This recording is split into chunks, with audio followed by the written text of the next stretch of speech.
सभी का स्वागत है मेरी चैनल सक्सेस प्रो में। जैसा कि हम लोगों ने अभी तक हिंदी में संज्ञा के बारे में पढ़ लिया था, आइए अब बात करते हैं सर्वनाम की।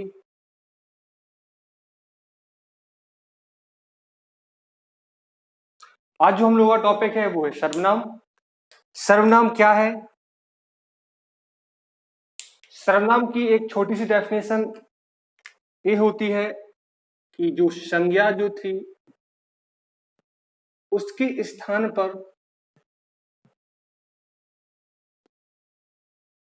जो शब्द प्रयोग किए जाते हैं। कहने का तात्पर्य सर्वनाम क्या है? सर्वनाम वो है जो संज्ञा के स्थान में प्रयोग किया जाता है। लेकिन सर्वनाम की जरूरत क्यों पड़ी? अगर संज्ञा हम लोगों के पास था पहले से तो हम लोगों को सर्वनाम की जरूरत क्यों पड़ी? थोड़ा गौर करते हैं।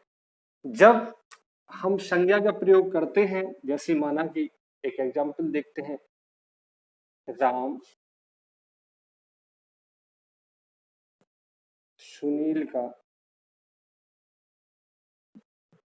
चाचा है, एक सेंटेंस हो गया। अगर हमें दूसरा सेंटेंस फिर से लिखना है, राम सुंदर लड़का है। अगर हमें एक और सेंटेंस लिखना है रामी के लिए, राम बहुत होशियार है। कहने का मतलब तीनों ही सेंटेंस में जो प्रयोग हुआ है वो प्रयोग हुआ है राम। राम क्या है? हमारी संज्ञा। कौन सी संज्ञा है? व्यक्तिवाचक संज्ञा।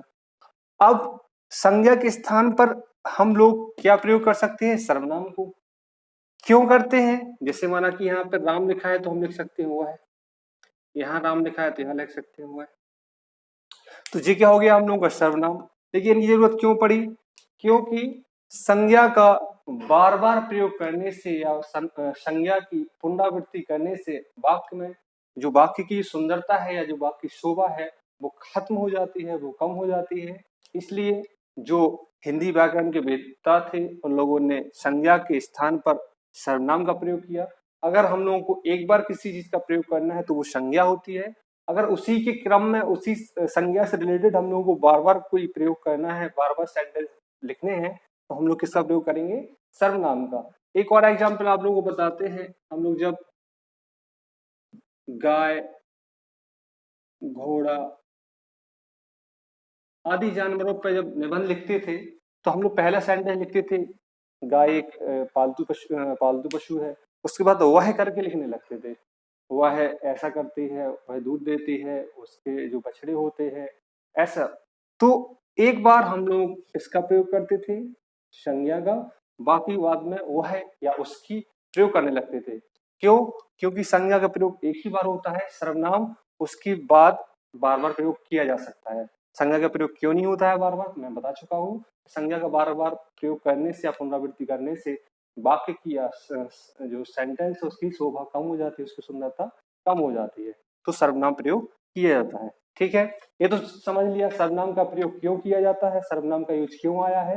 अब देखते हैं संज्ञा जो सर्वनाम है वो कौन से सर्वनाम होते हैं, उसके कितने प्रकार होते हैं आदि के बारे में। तो सर्वनाम जो है जिसकी डेफिनेशन है वो हम लोगों ने देख ली कि संज्ञा के स्थान पर जो शब्द प्रयोग किए जाते हैं वो क्या कहलाते हैं? हम लोगों के सर्वनाम कहलाते हैं। अब आइए देखते हैं सर्वनाम के प्रकार।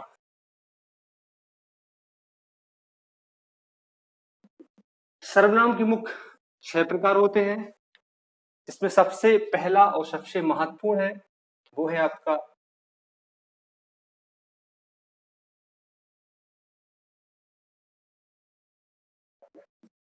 पुरुषवाचक सर्वनाम। पुरुषवाचक सर्वनाम वो सर्वनाम होता है जिससे हमें स्त्री या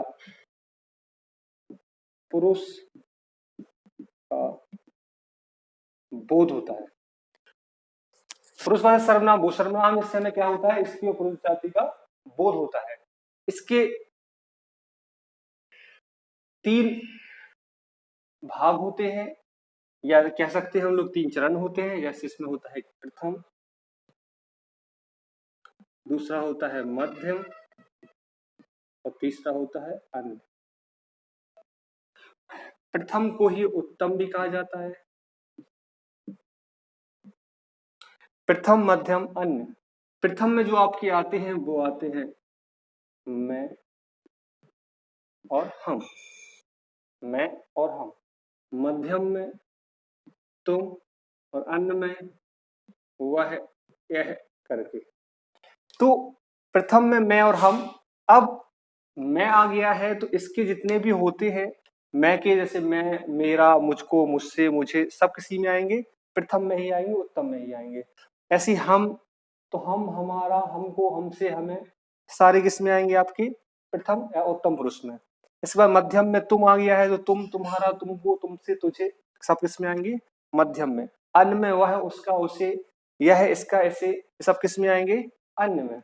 तो ये हो गया हमारा पुरुषवाचक सर्वनाम, तो काफी ज्यादा इंपोर्टेंट है, इससे क्वेश्चन ज्यादा पूछे जाते हैं। क्वेश्चन पर्टिकुलर लिखा रहेगा, जैसे लिख के आ गया तुम्हारा निम्न में से कौन सर्वनाम है। हो सकता सर्वनाम के भेद दे दिए गए हो सकता पुरुषवाचक सर्वनाम के यही लिख दिए होंगे कि प्रथम या उत्तम पुरुषवाचक सर्वनाम, मध्यम पुरुषवाचक सर्वनाम या अन्य। तो तुम्हारा है यानी किससे रिलेट करता है? तुमसे, तो कौन सा हो जाएगा? मध्यम। तो पुरुषवाचक सर्वनाम हम लोगों ने जाना कि स्त्री पुरुष का स्त्री बोध होता है, इसमें तीन इसके भेद होते हैं या तीन इसके अंग होते हैं, प्रथम, मध्यम, अन्य। प्रथम में मैं और हम, मध्यम में तुम और अन्य में वह है, वो यह। आइए देखते हैं सर्वनाम का दूसरा प्रकार।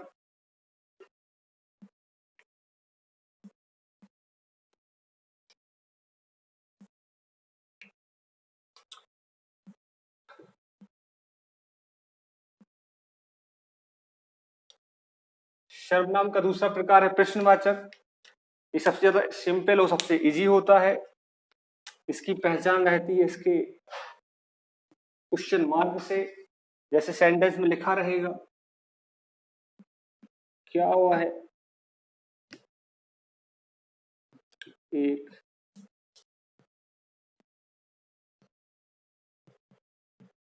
होशियार लड़का है, और लास्ट में आपका ऐसा प्रश्न चिन्ह लगा रहेगा। अगर प्रश्न चिन्ह लगा है तो यहाँ पे हम लोग जान सकते हैं कि जो है इसमें जो क्या प्रयोग हुआ है वो कौन सा है आपका प्रश्नवाचक। तो प्रश्नवाचक के जो एग्जाम्पल्स हो जाएंगे, कौन कौन से जो प्रश्नवाचक की श्रेणी में आते हैं, जैसे क्या, क्यों, किसे, कैसे इत्यादि। तो प्रश्नवाचक सर्वनाम बहुत सिंपल है, जिससे हमें प्रश्न का बोध होता है, वो प्रश्नवाचक सर्वनाम कहलाता है। क्या, किसको, क्या, किसे, क्यों, ये सारे इसके एग्जाम्पल्स होते हैं। इसके बाद आइए देखते हैं हम लोग अपना तीसरा भेद सर्वनाम का, जो होता है निजवाचक।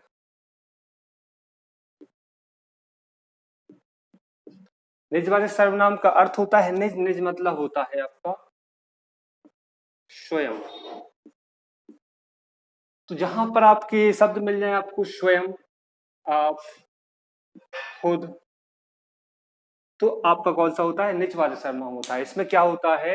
इसमें आपका कर्ता का बोध होता है। क्या होता है? कर्ता का बोध होता है।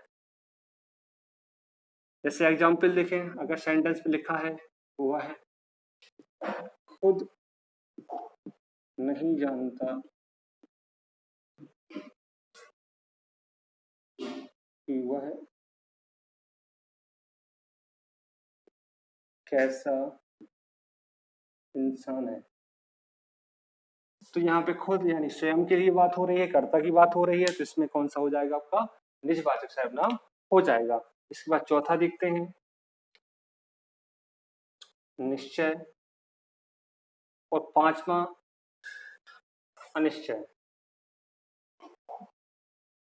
निश्चयवाचक सर्वनाम वह सर्वनाम होता है जहां पर किसी जिसकी बात की जा रही है उसकी जो निश्चित हो, जैसे कि वह, यह, ये, वे, जैसे हमने कहा वह मेरी किताब है,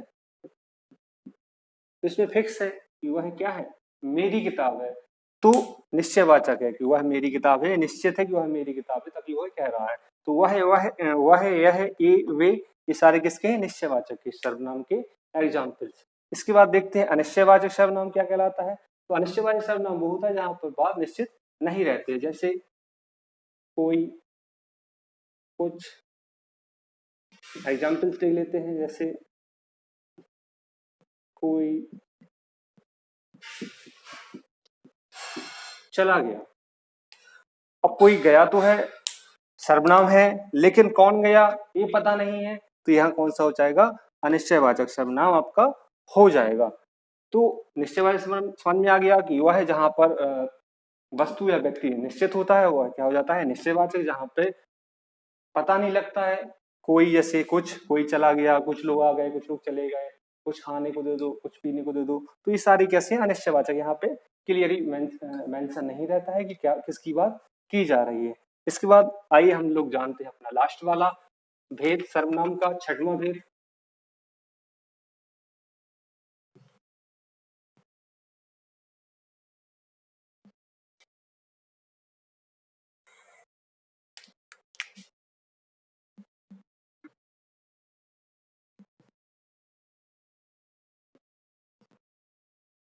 इसके बाद जो लास्ट भेद है सर्वनाम का संबंधवाचक, इसमें क्या होता है, इसमें दो शब्द, दो सर्वनाम के बीच में संबंध दर्शाया जाता है। जैसे जो आया है सो जाएगा, यहाँ पर सो, यहाँ पर जो, ये आपस में कैसे हैं, संबंधित हैं कि जो आया है सो जाएगा। अगर यहाँ पे जो नहीं होता तो यहाँ पे सो भी नहीं होता, तो आपस में कैसे है, संबंध स्थापित है इन लोगों के बीच में।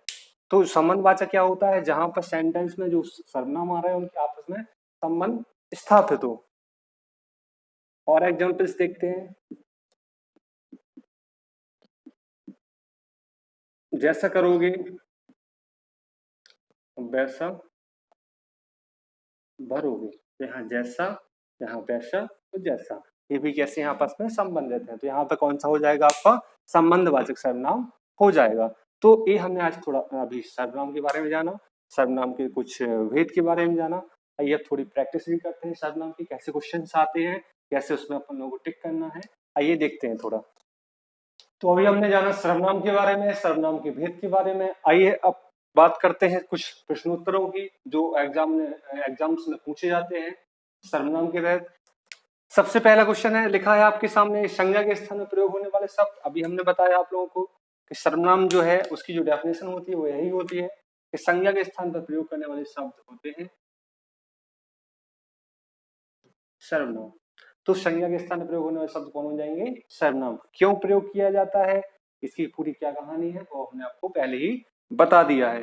सर्वनाम के प्रकार, तो अभी हमने बताया आपको सर्वनाम के कितने प्रकार होते हैं। सर्वनाम के 6 प्रकार होते हैं। आपका पुरुषवाचक सर्वनाम, निजवाचक सर्वनाम, संबंधवाचक सर्वनाम, प्रश्नवाचक सर्वनाम और आपका निश्चयवाचक सर्वनाम, अनिश्चयवाचक सर्वनाम।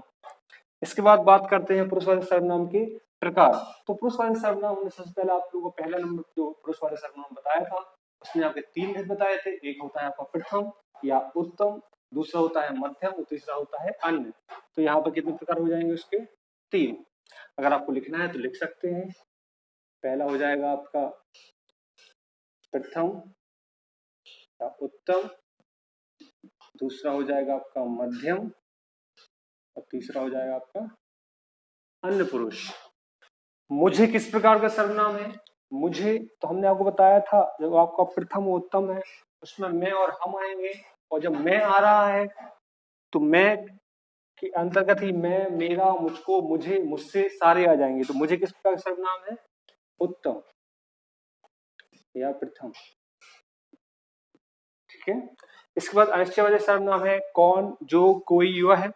तो अनिश्चयवाचक हमने बताया था आप लोगों को, अनिश्चयवाचक सर्वनाम जो होता है वहां पर जो वस्तु रहती है, जो लोग रहते हैं वो निश्चित नहीं होते हैं।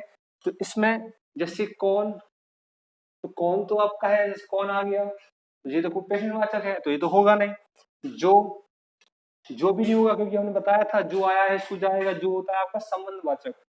कोई कोई आ गया, कोई चला गया, ये हो जाएगा, क्योंकि यहाँ पर पता नहीं लग रहा है कि कौन आ रहा है कौन जा रहा है। कोई आ गया कैसा है, अनिश्चयवाचक। और वह अगर आप लोग बात करें हम लोग, तो वह कौन सा होगा आपका, वह यह ए वे आपके निश्चयवाचक सर्वनाम। साथ ही ये किसका हो जाएगा, अन्य पुरुष का भी भाग हो जाएगा। ध्यान कीजिए, जो वह यह होते हैं आपके, वो पुरुषवाचक की अन्य में भी आते हैं, अन्य जो होता है पुरुषवाचक का, और इस साथ में निश्चयवाचक सर्वनाम भी होता है। इसके बाद अगला क्वेश्चन देखते हैं, उत्तम पुरुष, इनमें से बताना है हम लोगों को उत्तम पुरुष में कौन सा है, मैं तुम वे यह है। तो मैं आपका कौन सा होता है, प्रथम या उत्तम, मैं और हम, ठीक है। तो अपना आंसर कौन हो जाएगा, मैं। यहाँ पर कौन सा अपना आंसर था, कोई। और तुम अगर बात करें तो ये आपका मध्यम होता है, तुम, तुम्हारा, तुमको, तुम्हें। और वे और यह आपके कौन से हो जाएंगे, आपके अन्य पुरुष हो जाएंगे। तो ये हमने थोड़ा बहुत प्रश्नोत्तर के बारे में के जरिए आप लोगों को समझाया कि सर्वनाम के क्वेश्चन बनते हैं। हमने सर्वनाम के बारे में जाना, सर्वनाम के भेद के बारे में जाना, सर्वनाम में कुछ प्रश्नोत्तर भी हल किए। अब जो नेक्स्ट वीडियो होगी उसमें हम लोग विशेषण के बारे में जानेंगे। विशेषण क्या होता है, विशेषण कितने प्रकार होते हैं, विशेषण कैसे यूज होता है, उसके क्या प्रश्नोत्तर बनते हैं एग्जाम की पॉइंट ऑफ व्यू से। तो मिलते हैं नेक्स्ट वीडियो में। देखते रहे सक्सेसफुल। चैनल को अगर सब्सक्राइब नहीं किया है तो सब्सक्राइब भी कर दें। अगर ये सेशन आपको पसंद आया है तो दिल से लाइक करें, कमेंट करें और शेयर करें। मिलते हैं नेक्स्ट वीडियो में। Take care, bye bye.